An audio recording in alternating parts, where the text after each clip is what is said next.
Bien, bonjour à toutes et à tous. Soyez les bienvenus chez We Are pour cette matinée de conférence qui est organisée par CB News et INH Inside Home, qui est l'offre de service marketing de la Post Solutions Business. Je suis Valérie Potin, journaliste. Je suis ravi d'être avec vous, moi aussi. C'est moi qui vais animer cette matinée. Une matinée durant laquelle on va parler évidemment de l'attention, principalement, uniquement de l'attention, qui est, c'est pas vous que je vais l'apprendre, ce nouveau Graal, hein, des communicants et des marketeurs. On va évidemment aborder les mécanismes, mais on ne va pas trop insister dessus parce que vous les connaissez déjà. Ce qui est intéressant, ce qu'on veut dans cette matinée, c'est surtout aborder le où et le comment toucher cette attention. Pour ça, on vous a préparé un petit programme, un programme assez dynamique, un programme avec plein de choses, des chiffres, des intervenants, des témoignages, etc. etc. Avec l'idée de vous apporter, en tout cas pendant cette matinée, un maximum d'éléments pour faire de ce moment un moment utile et pourquoi pas agréable. Ok? Ça vous va? Bravo. Merci. Et pour bien commencer, ce que je vous propose justement, c'est de prendre peut-être un petit peu de hauteur sur ce sujet de l'attention avec notre premier intervenant. C'est quelqu'un qui s'intéresse depuis longtemps à la consommation et aux marques dans ses dimensions matérielles, économiques et symboliques.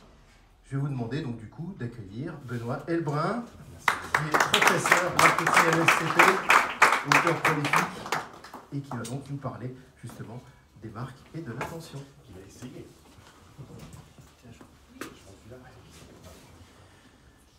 Merci beaucoup pour cette invitation qui m'honore et qui m'oblige, comme dirait l'autre.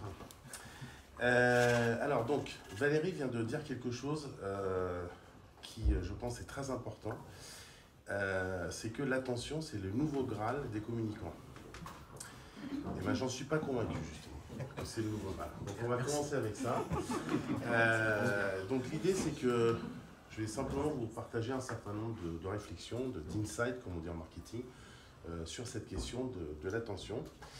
Et je vais commencer, en fait, par, évidemment, cette question de information overload, c'est-à-dire l'idée que, et là je vais parler au conditionnel, notre cerveau serait encombré d'informations. On nous dit souvent qu'on est exposé à plus de 60 000 morceaux d'informations par jour, et qu'évidemment notre cerveau n'a pas les capacités pour processer toute cette information, donc il va faire des filtres. Donc c'est ce type de visuel qui essaye de représenter finalement le nombre de messages ou de marques auxquels on est exposé chaque jour, c'est-à-dire en gros, on va dire de l'ordre de 3000. Bon, vous savez qu'il y a eu un très beau film là-dessus qui s'appelle Logorama, donc qui a eu un Oscar, c'était il y a à peu près 15 ans, et qui est construit justement sur le nombre exact de marques que l'on rencontre tous les jours. Il y a 2500 marques dans le film Logorama. Bon, donc je vous recommande d'aller voir ce film, c'est vraiment très intéressant. C'est le premier film dans lequel les marques sont les héros de l'histoire. Mais le problème, c'est que, bon, là, on se gargarise de mots, on se gargarise d'images, mais le problème n'est absolument pas nouveau. Et pourquoi il n'est pas nouveau? Parce que, effectivement, donc déjà, ça c'est un livre qui a 20 ans d'un Américain qui nous expliquait qu'aujourd'hui, le problème, c'est l'attention. Et donc, en fait, il remettait en cause l'idée qu'il y aurait une transition de l'économie des biens matériels à l'économie de l'immatériel. Alors, il ne dit pas que ce n'est pas ce qui s'est passé, mais il dit que le principal problème, c'est effectivement un problème de captation de l'attention. Donc là, on est déjà il y a 20 ans. Mais si on revient encore plus en arrière, je suis retourné à Herbert Simon, qui était économiste et sociologue, qui a eu le prix Nobel, je crois, en 1962, et qui a été le premier, justement, à réfléchir à cette question de la surinformation.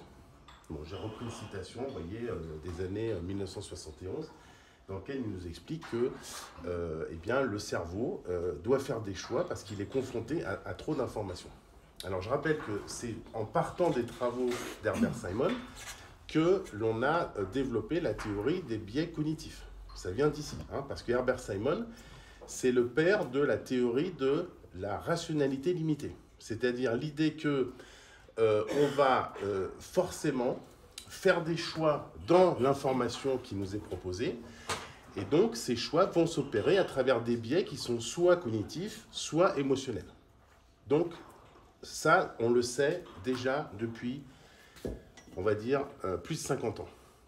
Donc, ce n'est pas nouveau. Et j'aurais pu repartir encore plus en arrière, mais je ne l'ai pas fait parce qu'on n'a pas le temps, en vous parlant d'un monsieur qui s'appelait Edward Bernays, qui était un Autrichien, qui était le neveu de Freud, qui est parti aux États-Unis dans les années 20, qui a créé les relations publiques et qui a écrit ce très beau livre dont je vous recommande la lecture, qui s'appelle Propaganda, qui pour moi reste le meilleur ouvrage sur le marketing et la communication, parce qu'il nous rappelle que le marketing, c'est de la propagande. Et justement, déjà, il va montrer que le citoyen américain, dans les années 20, est soumis à trop d'informations.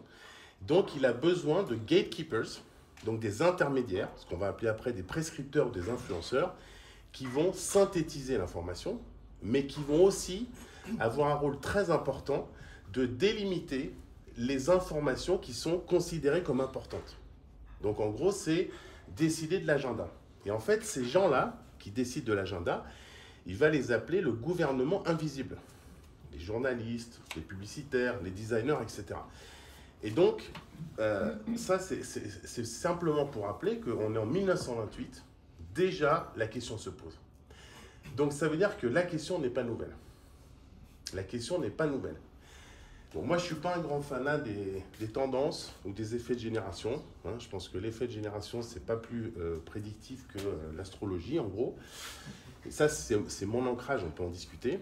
Et donc, ce qui m'intéresse, c'est de regarder les éléments récurrents, les éléments de structure, et pas les éléments qui sont présentés comme des éléments nouveaux.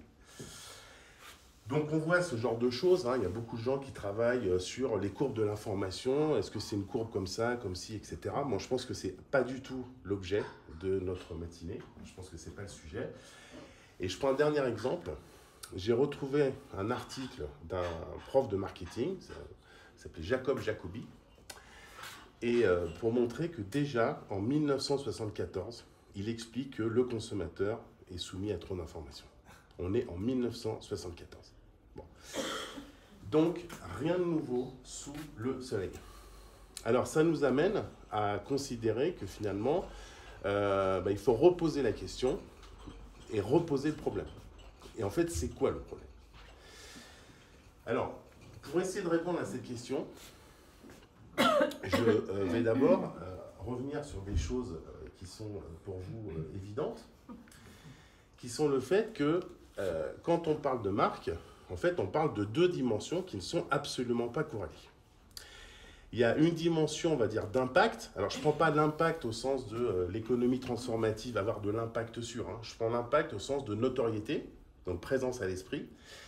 Et puis, il y a une dimension de contenu, ce qu'on appelle le brand content. Bon, et en fait, ce qui est important, c'est que ces deux dimensions n'ont strictement rien à voir. D'accord? Elles ne sont pas corrélées. Ce sont des dimensions orthogonales. Bon, donc c'est pas parce qu'on est connu qu'on a du contenu. Bon, et donc on voit bien que partant de là, on peut faire une catégorisation un petit peu simpliste, mais c'est pour montrer les problématiques. 99% des marques sont ici, c'est-à-dire ont une notoriété faible et ne racontent pas grand-chose. Quand je dis notoriété faible, hein, c'est que moi j'ai travaillé avec beaucoup de marques dont la notoriété c'était 1, 2, 3%. Bon, des Valrhona, des Pierre Hermé, qu'on a commencé, c'était petit la notoriété. Bon, donc la plupart des marques sont là, c'est-à-dire qu'elles ne sont pas connues et en plus elles ne racontent pas grand-chose. Bon, et après elles s'étonnent effectivement de ne pas capter l'attention des clients. Bon. Après on a la stratégie de l'impact. En gros, je suis très connu mais je ne dis pas grand-chose. Et ça c'est évidemment des marques qui suivent cette célèbre phrase qui dit « Peu importe ce qu'on dit de moi, ce qui est important, c'est qu'on parle de moi ». Qui a prononcé cette phrase, le premier? Un petit Allemand, moustachu, artiste raté. Bon. Donc, il avait très bien compris ça déjà dans les années 20. Je reviens 100 ans en arrière, hein. Rien de nouveau sous le soleil. Hein. On nous a parlé du relancement de Kawaii, bon très bien, on voit des boutiques Kawaii dans les aéroports, mais qu'est-ce que raconte la marque? Moi j'ai toujours pas compris. Hein. on a des stratégies de contenu. Donc là, je pousse des histoires, je raconte la tradition, l'expertise, etc. Mais est-ce que les gens captent? Pas forcément. Et puis là, alors là, j'ai le Graal. Le Graal, c'est je suis connu et j'ai de la notoriété. Bon. Donc déjà, il faut bien distinguer, je pense, les deux dimensions. Et donc travailler sur les deux dimensions de façon conjointe si possible, même si elles ne sont pas corrélées, c'est-à-dire la présence à l'esprit. Donc ça veut dire qu'il faut un message, il faut une proposition de valeur claire, et puis la notoriété. Alors ça m'amène donc à revenir à des choses très très simples, mais je pense qu'ils sont fondamentales, c'est finalement quelles sont les questions à se poser. Et là, eh bien, il y a deux écoles. Il y a l'école de Claude Shannon et l'école d'Umberto Eco. Alors Claude Shannon, je ne sais pas si ça vous dit quelque chose, mais Claude Shannon, c'est un ingénieur américain qui est mort il y a une vingtaine d'années, qui a travaillé pour les services secrets pendant la Deuxième Guerre mondiale sur l'encryptage de l'information. Et donc c'est le premier à avoir théorisé la communication, parce que je vous rappelle qu'en France, la communication est considérée comme une science. Elle est rentrée à l'université, en quelle année, à votre avis? Ce qu'on appelle les sciences de l'information et de la communication. Les SIC, ça veut tout dire déjà. Les SIC, ça rentre quand à l'université, les SIC? 1975. Et Edgar Morin, d'ailleurs, avait beaucoup poussé pour faire de la communication une science. Il lui a rendu le moteur. Mais bon, ça, c'est le fameux modèle de Shannon, que vous connaissez très bien, qui date de 1948, hein, Shannon et Weaver. En gros, ce qui intéresse Shannon, c'est de montrer que la communication, c'est la transmission d'une information. Donc, il y a plusieurs questions qui se posent. Qui prend la parole? Quel est le public ciblé? Parce qu'aujourd'hui, on parle de brand publics, donc à qui je m'adresse. Qu'est-ce que j'ai à raconter? Et comment je vais coder le message? Et est-ce que le codage correspond au décodage? Donc ça a été la grande question dans la pub dans les années 80-90. Est-ce que le consommateur, comme on l'appelle, comprend bien ce que j'ai envie de lui dire? Est-ce que j'ai bien codé? Est-ce qu'il y a un bon décodage? Bon. Et évidemment, il amène la question du bruit, en disant, il y a de la pollution sémiotique, il faut passer à travers la forêt des messages. Et donc, il faut que j'ai un message impactant. Et ça a donné l'idée en marketing de la fameuse USP, Unique Selling Proposition. Il faut un message simple pour augmenter la mémorisation.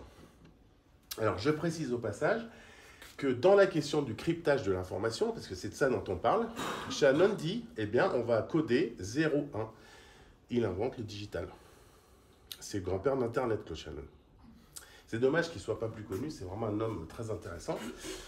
Et donc, on a l'idée que, chez Shannon, le sens vient d'ici. Il est produit en amont, et après, il est délivré. Donc, il faut trouver le bon canal, et il faut trouver le bon message. Bon. Là-dessus arrive notre ami Umberto Eco, dans un livre qui s'appelle The Theory of the Reader, Lector in Fabula. On est en 1969, qui dit, attention, ce qui prime dans la communication, ce n'est pas l'intention, c'est l'interprétation. Autrement dit, on est déjà à l'époque, donc il y a 50 ans, j'aime bien les 50s, hein. Je suis né en 69 en plus, donc c'est pour ça, un érotique. Et donc il est déjà dans l'idée d'une co-construction du message. C'est-à-dire qu'il va remettre en cause l'opposition émetteur-récepteur. J'insiste là-dessus parce que alors ça, pour le coup, c'est un nouveau paradigme, à mon avis. C'est l'idée de la co-construction de la valeur. On va trouver ça dans l'économie de l'expérience qui se caractérise par la customisation, c'est-à-dire que le client participe à la création de valeur de son expérience. Il n'est pas simplement récipiendaire. Et on retrouve cette idée dans la théorie de la communication qui va mettre l'emphase sur l'interprétation. Donc l'idée, c'est que le spectateur construit en partie le message. Mais on est d'accord que pour construire le message, eh bien, il faut que le spectateur soit impliqué dans le message. Et c'est tout le problème, qui est le problème qui explique la création du marketing à la fin du 19e siècle, c'est savoir comment augmenter l'implication du spectateur. Je vous rappelle que le marketing de grande consommation a été inventé pour des produits qui ne sont pas intéressants. Le savon, la lessive, le dentifrice. Donc, la problématique qu'avaient à l'époque les Procter & Gamble, c'est comment rendre intéressant quelque chose qui ne l'est pas. C'est là qu'est le problème. c'est un problème d'implication, de involvement. Et les marketeurs, déjà, à la fin du 19e, ont trouvé les deux solutions. Comment est-ce qu'on peut impliquer le spectateur? Premièrement, en lui faisant peur, la peur. Donc, le marketing a récupéré cette grande passion politique qui est la peur en disant si tu n'as pas un dentifrice adéquat, tu ne trouveras pas de petite copine. Si tu ne mets pas du déodorant, tes collègues vont se moquer de toi. Si tu n'as pas un iPhone, tu as raté ta vie, bon, etc., etc. Donc ça, c'est ce qu'on appelle le risque perçu. Bon, je réinterprète, c'est la peur chez Hobbes, en gros. Et l'autre chose, c'est la valeur hédonique. Parce qu'évidemment, le principe de plaisir régit l'implication. Vous intéressez plus au champagne et aux vacances qu'à l'assurance vie et au service funéraire. On est d'accord? Bon. Mais le problème, c'est qu'il n'y a pas de plaisir dans toutes les catégories. Donc, la question, pour moi, se résume de la façon suivante. Comment impliquer le consommateur dans des catégories qui ne sont pas hédoniques? Et là, je pense que sur les colis, on est en plein dedans, parce qu'on est dans le fonctionnel, sans passer par la peur. C'est ça la question. Parce que, bon, la dimension anxiogène, peut-être, n'est pas forcément la meilleure stratégie. Bon, donc ce que je voulais simplement dire, dans cette première partie, parce qu'il y aura la suite après, c'est qu'il faut faire attention à la façon dont on pose le problème. Le problème, en fait, on va soit le poser par rapport à la question du bruit, en disant « Oh là là, c'est pas de ma faute, il y a tellement de messages, les gens ne comprennent pas ce que je veux raconter. » Bon, ça c'est une façon de poser le problème, en disant « La pollution sémiotique explique le problème d'attention. » La deuxième façon de poser le problème, c'est de dire « C'est le consommateur, ça n'intéresse pas. Ça n'intéresse pas ce que je raconte. C'est de sa faute. » Eh bien, moi, je pense que la question n'est pas là. Et que la question, évidemment, elle est là. C'est une question d'autorité de la marque. La marque, c'est la même chose qu'un auteur en littérature. Hein, c'est régi parce que le philosophe Michel Foucault appelait la fiction auteur. C'est-à-dire qu'on va renvoyer tout un ensemble de productions à quelqu'un qui a un nom. Tous les livres que vous avez chez vous ont un auteur. Même l'Odyssée et l'Iliade ont un auteur qui s'appelle Homère, qui est un auteur fictif. Ça n'a pas empêché Gallimard, il y a 5 ans, de publier une biographie de Homère faite par le grand helléniste Pierre Judet Lacombe. On a besoin de ces fictions. Donc il faut créer une fiction, et cette fiction est fondée sur l'auteur. Et comme vous savez, l'auteur, ça vient de auctoritas, en latin, l'autorité. Donc c'est une question d'autorité. Donc ça veut dire qu'en gros, soit je suis capable d'asseoir une autorité en disant quelque chose, en instituant un discours, et donc ça veut dire en me différenciant du baratin ambiant, parce que comme nous vivons à l'époque du bullshit, la question c'est comment traverser le bullshit, comment être crédible. Je vous renvoie à ce très bon livre que vient de sortir Christian Salmon sur le discrédit, qui montre qu'aujourd'hui, toute parole est discréditée. Donc comment est-ce qu'on peut recréer ou regagner de la confiance et du crédit dans une société qui valorise le bullshit et le discrédit. Et donc ça veut dire que pour ça, il faut un territoire. Il faut un territoire. Which brand? Alors oui, on dirait c'est Ikea, c'est ce déménagement, etc. Mais sauf que... Et vous voyez qu'une grande marque, elle n'a pas besoin de mettre son logo. Ben oui, c'est ça qu'il faut bien comprendre. C'est que quand vous vous baladez dans la rue, Anne-Marie ne se balade pas avec « Je suis Anne-Marie Sargueil ». Janus Design. Chez toi. Elle n'était jamais venue encore chez moi, Anne-Marie, donc. Mais je vais t'inviter, c'est promis. Bon. Donc, vous comprenez qu'en fait, ça, c'est la scénarisation. Pardon? Depuis tout le début, hein, depuis les 17 minutes. Ce que je veux dire par là, c'est que le top de la communication, c'est quand j'envoie un message sans manifester l'émetteur. C'est pour ça que les grands logos sont les logos dans lesquels il n'y a pas de nom de marque. C'est Nike, c'est Adidas, etc. Parce que là, j'ai réussi à imposer mon symbole. Et imposer un symbole, ça manifeste de l'autorité symbolique, en l'occurrence. Donc là, c'est simplement pour dire, oui, vous déménagez, mais quel que soit l'endroit où vous êtes toujours à moins de 5 minutes d'un McDonald's. Ce qui est, je rappelle, le cas de 93% des gens qui habitent en Amérique du Nord. 73% à moins de 3 minutes, 95% à moins de 5 minutes. Donc c'est la proximité. On est d'accord. Et McDo, c'est une des seules marques qui est capable de faire de la pub sans montrer, son logo. Bon, pourquoi je vous montre ça? Parce que quand j'ai un symbole qui est installé, eh ben, je peux faire ce genre de choses. Et je peux le montrer d'une autre façon. Donc en fait, ce n'est pas la figure qui compte, c'est la structure qui compte. C'est toujours les éléments récurrents, les éléments structurels, qu'ils soient figuratifs, qu'ils soient textuels ou qu'ils soient discursifs. Pareil, quand on a un logo qui est établi, on peut faire des variations, parce qu'évidemment, pourquoi je vous montre ça? Parce qu'il y a aussi un autre souci, c'est l'ennui, hein, c'est la répétition. C'est-à-dire qu'il y a une ambiguïté chez le spectateur que nous sommes tous. C'est qu'on veut de la répétition parce que ça rassure, puis en même temps, on veut de la variation pour s'amuser. Donc il faut bien articuler les deux. Et ça, on peut le faire si on a effectivement des éléments qui sont bien posés, donc des fondations. Donc, ça veut dire que ce qui est important dans cette première séquence, c'est de bien accepter l'idée que la marque, c'est une prise de parole. Je prends la parole. Donc, ce n'est pas simplement un effet d'affichage, c'est que je suis un auteur, je vais assumer une prise de parole. C'est pour ça qu'on parle de contrat de marque, parce que c'est un engagement. On est d'accord. Et cet engagement, c'est ce qui va permettre de capter l'attention et surtout de créer de la confiance sur un marché qui est régi par la défiance et le discrédit. Parce que c'est ça aussi qu'il faut prendre en compte. Et pour moi, il y a 3 choses importantes. C'est que d'abord, il faut vraiment réfléchir au point de différence significatif. C'est-à-dire, qu'est-ce que j'ai de différent des autres? Parce que, évidemment, on pourrait passer un quart d'heure à montrer que sur tous les marchés, les conventions dominent.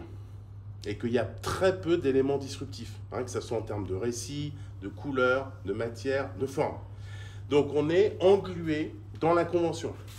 Pourquoi? Parce que d'abord la force du benchmark, qui tue évidemment la différenciation, et puis parce que tous les gens du marketing et de la com, ils sortent des mêmes écoles, le CELSA, les 3 parisiennes, Sciences Po. Ils ont été exposés aux mêmes outils, aux mêmes auteurs, aux mêmes théories. Ils lisent tous CB News, Stratégie et Paris Match. Ils ont les mêmes références. Et puis, il y a la peur de prendre des risques. Donc, tout ça, ça explique des marchés qui sont extrêmement conventionnels. Bon. Et s'il n'y a pas d'élément de disruption dans la communication, je ne peux pas prendre la parole. Mais sinon, je ne fais que répéter l'air du temps. Et souvenez-vous de cette phrase du philosophe Jean Guiton, « Être dans le vent », c'est avoir un destin de feuille morte. Bien. Ça, c'est le premier point. Le deuxième point, c'est qu'on confond la narration et le storytelling. Ça n'a strictement rien à voir. On est englué dans le storytelling, qui n'est que du clapotis. La narration, ça veut dire que je fabrique un récit, et un récit, ça veut dire qu'il y a une intrigue, que je vais résoudre un problème. Donc il n'y a pas de narration s'il n'y a pas de dialectisation, s'il n'y a pas de problème. Et les grandes marques sont capables d'adresser des problèmes et de les comprendre. C'est ce qu'on a appelé le consumer insight. À quel problème répond Disney, par exemple? Un problème très simple, universel. Les gens s'ennuient, la vie est répétitive, peut-être qu'il n'y aura pas de train ce soir pour aller à Nantes, bon, etc. Donc on va les divertir. Le territoire, c'est l'entertainment. Et pour Disney, tout est entertainment. Un restotainment, edutainment, tout est tainment. Bon, toutes les grandes marques ont compris qu'il fallait régler un problème. Donc, il y a une intrigue. Et donc, une intrigue, ça veut dire que je vais dramatiser. Et c'est comme, si vous voulez, dans la tragédie grecque, s'il n'y a pas cette intrigue qui implique le spectateur. Parce que nous, aujourd'hui, on est confortablement assis dans des canapés en mangeant des petits fours et en regardant Instagram. Mais à l'époque, ils étaient à Athènes, en Parthénon. Ça durait 4h30. Il y avait un soleil de plomb, il n'y avait pas d'évian. Donc vous imaginez que pour impliquer les gens pendant 5 heures, sans sortir les fauves, ça c'était après, il fallait quand même qu'il y ait un truc très très très impliquant. Ça s'appelle une dramaturgie. Bon, je pose la question, quelles sont les marques qui dramatisent aujourd'hui un problème? Il y en a extrêmement peu. Et donc, on va se réfugier dans le storytelling. Je raconte des petites historiettes. Donc, c'est quoi le storytelling? C'est tout simplement un récit dans lequel il n'y a pas d'intrigue. Donc, c'est rien. C'est rien du tout. Il ne se passe rien. Alors, peut-être que sur le rien, le néant, on peut construire des choses, hein, mais je crois qu'on n'est pas aujourd'hui là pour discuter de ça. Et puis, la dernière chose, c'est qu'est-ce qui m'autorise à prendre la parole? C'est la question de la légitimité. Et légitimité et autorité sont des choses qui sont liées. D'accord? Parce que l'un des problèmes que rencontrent les marques, c'est que quand on parle d'une personne réelle, ça ne pose pas de problème, la légitimité. D'accord? Il peut dire ça parce qu'il a fait ci, il a fait ça, etc. Bon, c'est ce qu'on fait quand on présente quelqu'un. Very nicely done, merci. Mais une marque ne peut jamais dire je. Jamais. Ça n'existe pas une marque qui dit je. Une marque, c'est un collectif. Et la question, c'est comment je construis de la légitimité à partir d'un collectif. Hein? Ça, c'est quelque chose de très, très intéressant. De la même façon que la responsabilité est a priori une notion qui est individuelle. C'est la question inversée, c'est-à-dire comment je peux construire une idée de la responsabilité collective, alors que la responsabilité, ça incombe chacun d'entre nous, plus qu'un collectif. Donc voilà, me semble-t-il, les questions posées. Alors, je vais m'arrêter là parce que j'ai fait 20 minutes, 4 minutes. Donc, désolé pour ce léger retard. Et donc, il y a une autre partie, mais que j'ai gardée pour la fin. Voilà, merci. Merci beaucoup, Benoît.